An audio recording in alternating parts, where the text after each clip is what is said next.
from, of course, the list that everyone gave to Shantae when it came to things that you wanted to get out of the D3 Factory in the training. And so here are our topics for tonight. And then we're also going to wrap it up with a couple things as well. So first thing is how to balance growing your business, keep up with personal production, and help your team. The second topic is progressive calendaring, time management, and a daily flow. Next is the importance of systems and support team assistance, and then the recap and tying this all together. So let's go ahead and dive right in. So a lot of people, especially if you're brand new, you're like, how am I going to balance growing my business and help my team at the same time while I'm doing personal production? Now, I'm going to give you guys a couple of examples of things that you should already be doing. Because if you're not, and let me stop the share for this part. If you are not doing these things, you are going to feel like Melaleuca is on your plate all day, every day, and it is taking over your life. Do me a favor and drop a one in the chat if you feel like Mela is just a huge portion of your day. You feel like you eat, sleep, and drink Mela. You eat, sleep, breathe it, drink it. It's just a huge part of your day and everything that you have going on. You feel like it's not enough time in the day. You feel like at times it's taking over your life. You feel like it's before you wake up, before you go to bed, in the middle of the day is Mela, Mela, Mela, Mela, Mela, Mela. Okay, got it. So as it's coming through. Now, because y'all know this is the D3 Factory, we have very direct conversations in here. I want you to know that you can grow an extremely massive business with 60 to 90 minutes of focused energy per day. That's all it takes, 60 to 90 minutes. The problem is most people think about Melaleuca all day. You're not actually doing anything. Your mind is busy. You're thinking about it. You're thinking about who you can call, what you should do, what events you should put on, what trainings you need to show up to, what you can do on social media, why people not calling you back, all of these different things. Well, let me be very clear to say none of those thoughts are income producing activities. At the end of the day, y'all, thinking about Melaleuca is not going to earn you any income. All you're doing is thinking about it. Now, I understand being in that cycle because unfortunately that was me at one time. Melaleuca was on my mind constantly until I learned about progressive calendaring. If you are one of my personals on here, you know this to be factual because you may send me a text message and sometimes if I'm not busy, it's just that's not my time to check text messages. You might send me a celebration. It might be 2 hours before I post that celebration because it is not in my time period to post that celebration. I am not saying that there aren't going to be time and places where Mela takes over. For example, the first day of the month and the last day of the month, I don't even plan to do nothing else. I already know it's Mela all day, but that's because we're opening the month and we are closing the month. That is different. But every single day of the month, Melaleuca should not consume every single waking hour of my existence. That's not how this works. We are no longer in the business of team no sleep, team grind and hustle. One of the things that I got from Shantae is the difference between the word of balance and harmony. I'm not trying to say that your life is going to be in balance. I think that when you are working hard at anything, something is always going to suffer. You can't have complete balance. So maybe you don't go out as much. Maybe you're not watching TV. Maybe some of the activities and stuff that you used to do with your children, it changes a little bit. So you're not going to have complete balance. I don't believe in balance, but you can have harmony. You can have peace. You should not be stressed out every single freaking day. That is insane. That is not the type of business we want to own and operate. The reason why the G3 Factory is put in place is we don't have a weekly training with the whole team Relentless every week. You know why?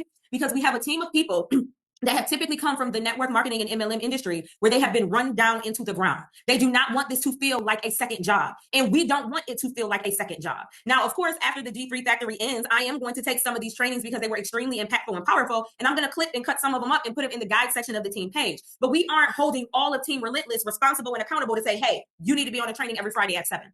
The people that are on this training volunteered for high accountability, and it shows because your production is higher than the rest of the team's production. But every single person is not going to operate at that level. You also need to realize that 99% of the people that you enroll have a full-time job.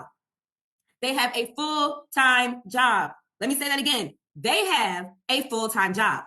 So when you're sending people text messages at crazy hours and you're expecting them to hop on calls and Zooms and you're stressing yourself out about the person who's supposed to be going director and they're not going director, the issue is the time management and not being able to figure in how they're going to work their Melaleuca business. Then if you're brand new, God forbid, which you want this to happen, you hit the ground running and now you done enrolled 10, 11, 12, 13 people and 4 of them want to build a business and you're trying to work with all 4 of them at the same time while you are trying to get your own personal production in. If you do not have time management, you are already setting yourself up for failure. I understand that some days it is going to be different. On some days, Anitra, as she said in the comments, you're going to have to be more flexible. But we're going to talk about a general outline of what somebody's day looks like if they work an 8 to 4. Okay. So this is someone who works an 8 to 4. If your time is 9 to 5, 10 to 6, whatever, I highly suggest that you go on Google. There is something called a 15-minute day planner. I don't use these anymore. I still operate by a calendar, just not a 15-minute day planner. But this is how I retired myself from the classroom. You have to realize I was working full time.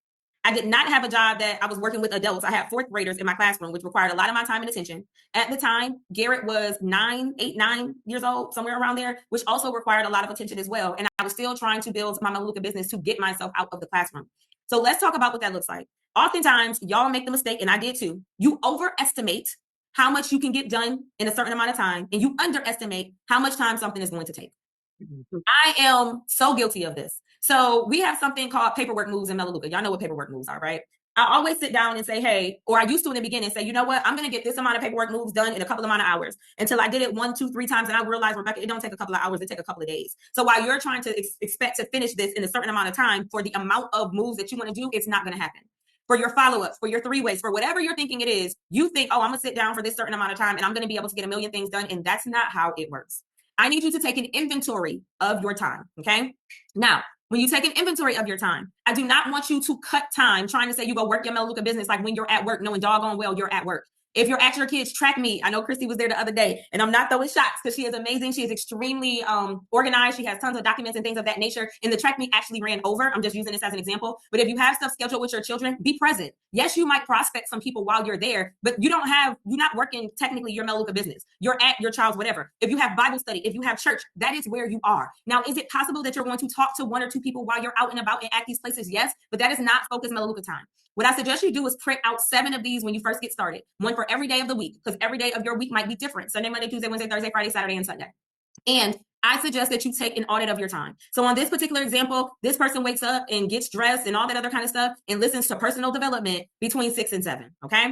Then they have their drive time to work. I put an hour just because I live in Georgia. I don't know where you live at, but drive time can be some time. Now that personal development can also go into that drive time box because you can do it audible. You're listening to it. Now this person works from about 8:15 to 4 o'clock. This is off, like it's off the market. You're not working your Melaleuca business. I understand on your lunch break, you might do a 3-way. I understand on your lunch break or while you're working, you may talk to your coworker. But the reality of it is this is not scheduled Melaleuca time. Unless you have a job where you can say, I have 60 minutes or 30 minutes every single day to work my Melaleuca business because of how my job is structured. Maybe you are a manager somewhere and you get to go in your office and close your door and you ain't got to be bothered with people, cool. But if you do not have control of your time when you're at work, this is blacked out, okay? You're not working your Melaleuca business. Then you have your drive time home. Now, on your drive time home, this is up to you. I don't know if you have a job that's so stressful that you need to compress, or if you have a job that you don't mind doing 3-way calls and stuff like that on the way home. You have to make that decision. Now, if you have children at home, let's not be crazy. When you walk in the door, you're talking kids, homework, dinner. You have all these things you got to do. Now, I'm going to tell you guys what I did, and I know everybody does not have this luxury. But the house that I used to live in before this one, I purposely bought that home back then because I had 2 family members that lived in the same subdivision. My aunt, which is my mom's sister, lived to the left, and my cousin, which was my aunt's niece, my mother's father's daughter, lived to the right, okay? These are both grown women, grown adults, and they were more than capable of helping me. When I came home and I was working and running my Melaleuca business and I don't feel any guilt, it is what it is. Don't ask me what my son ate. Don't ask me what his homework was. He knew my aunt's garage code at 10 and he knew my cousin's garage code. When we came home, my son would go either to my aunt's house or my cousin's house. It was not with me. So I was able to work my Mela business during that time because they knew what I was trying to do. Now, I know most people do not have that luxury. You are not able to do that, but I'm just giving an example. If you do have that type of support in or around, or if you have a teenage child that's 18, 19, and you can make some type of arrangement. But other than that, y'all see this little box down here? Do you see this little box? Here is your focus Melaleuca time.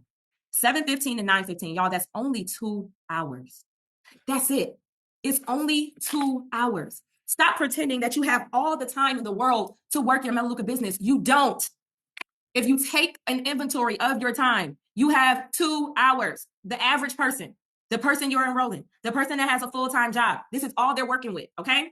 So now, what's most important is what are you doing with those 2 hours, all right? This is out of order. Hold on. Now, don't add, this is out of order. My brain was all over the place. So now, I'm going to do it how it is, and then I'm going to go here. So now, you only have 2 hours. Now, your 2 hours in my schedule is going to look completely different. If I only had 2 hours, I would take my 2 hours and divide it up in between these 4 sections, okay? Because your question was, how do I help my team and my personal production at the same time? You know how when you're on a plane and they say if the plane go down, you got to put your mask on first? I'm first, baby. My personal production in me always comes first. So however much time you have, you can take it and say, okay, 45 minutes on me, 20 minutes here, 20 minutes here, 30 minutes here. It's whatever you need to do. But I come first. So that includes my personal development, me posting on social media or whatever I need to do on social media, my follow-ups, Any enrollments I have scheduled, customer service, checking on people that I already have enrolled as customers. These are not my business partners. This customer service is just pure customers, okay? Now, the next section of work I'm gonna do is going to be working team members. These are team members that are actively working. These are not brand new people that I just enrolled. These are people that might be directors, D2s, D3s, D4s, D5s, and above. The reason they are next on my list is they usually take a very small amount of time. I've already built a relationship with them. They don't get offended if I text them a one question response. Rodney and Christy, I'm just using them as an example. I text between the two of those people several times a day. I answer every text they send me, but they are not offended if they text me and my response that I send back to them is really short. When Rodney says he needs a three-way, it's just like, hey, three-way, you free? Yup, let's go. It doesn't have to be, and I'm not trying to say your new people need coddling. I'm just saying that they have already become familiar with the business. They know me, they know my personality. They're not easily offended. It makes it very easy to work with them, right? So my working team members are the next things on my list.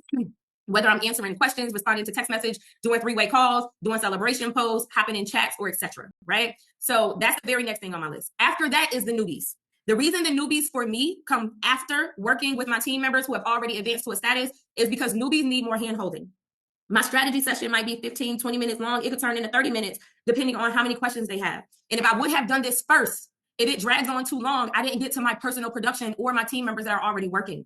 And so this comes third for me.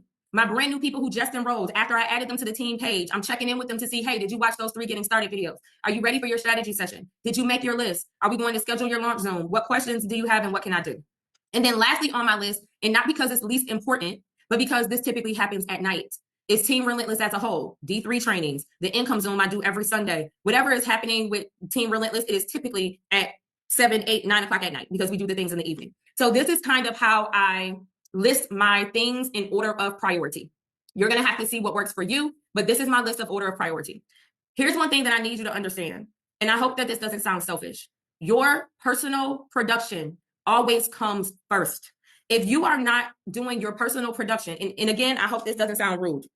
Your team members, you know, every single person that you enroll is not going to stay. Either they're not, some are not going to stay, some are not going to work, some are going to say that they want something that they don't want. Like, it's all these factors that are going to happen. I was always taught that if my team is not keeping me busy enough and I do not see enough duplication, that I continue to enroll. The only time I slow down on enrollments is if I have a slew of people. And when I say a slew, I got 4, 5, 6 people all moving through the director statuses at one time. Then I'm like, okay, let me slow down because I don't even have the capacity or bandwidth to enroll a brand new person and take them through the system. Now I might enroll a customer, but I'm not necessarily looking to enroll a new business partner. But I'm always gonna get my personal production in. And again, I'm just using Christy and Rodney as examples. They text me and I respond, but there's also times where there might be an hour or two that I don't respond. And it's simply because I'm in my own personal bag. I am doing my own personal development. I know it might be times they text me and I done made a post on social media and they're like, wait a minute, I just text this girl. You sure did, but it's my personal time. I have to get on social media and make my posts. I got to get in my inboxes and do my follow-ups. I got to follow up with the person that I was supposed to enroll. I enrolled a customer 3 days ago. The Grow app told me that they got their box. I got to check on my people. And then I'm going to go to them because that's second on my list. So please understand that personal production is always first, and that's very, very important, right? So let's go back to this chart that we had over here. Because you are working on whatever time limit you have, whether you have an hour, whether you have 2 hours, whether you have 3 hours. Some of you may have so limited time in the day that you might not be able to squeeze all of this in one day. You might have to do all of your, like your personal stuff should happen every single day. But maybe on Mondays, you working with the people that's in, you let them know like, hey, Monday, Wednesday, Friday, whatever you need to figure out. On certain days, you work with you might not be able to squeeze all of this into one day. You might have to section it off in different days. And you might have to also sacrifice some of your time on the weekends or days that you have more time until you get to the point where your business is stable enough that it doesn't require as much, okay? Now, with this being your daily workflow, there's a couple of things that I have on here that can help you maximize your time so that you can get the most out of it. One of my time hacks is voice recordings. Now, this is an old screenshot that I pulled and used just for this presentation, but voice recordings is a huge time hack for me. On these voice recordings, these are going to be my approaches. I also have videos in my phone. Like, let's say, for example, let me stop this real quick. Let's say, for example, I'm used to people asking me the same questions. So people always ask me when they get into the Facebook group, how do I find the guide section? Where do I find the getting started videos? Even if I tag them in it. I have a screen record in my phone where I screen record and I typically enroll girls. And if I do send it to guys, like I sent it to a guy the other day, I said, listen, I always enroll girls. So when I say, hey girl, hey, I ain't talking to you. I know you're a guy. Just know that that's what it is. So I have a screen record in my phone that shows them, hey, in order to get to the getting started section, go to the team page, click on here, click on here. Here are the 3 videos that I need you to watch. So when somebody asks me that, I don't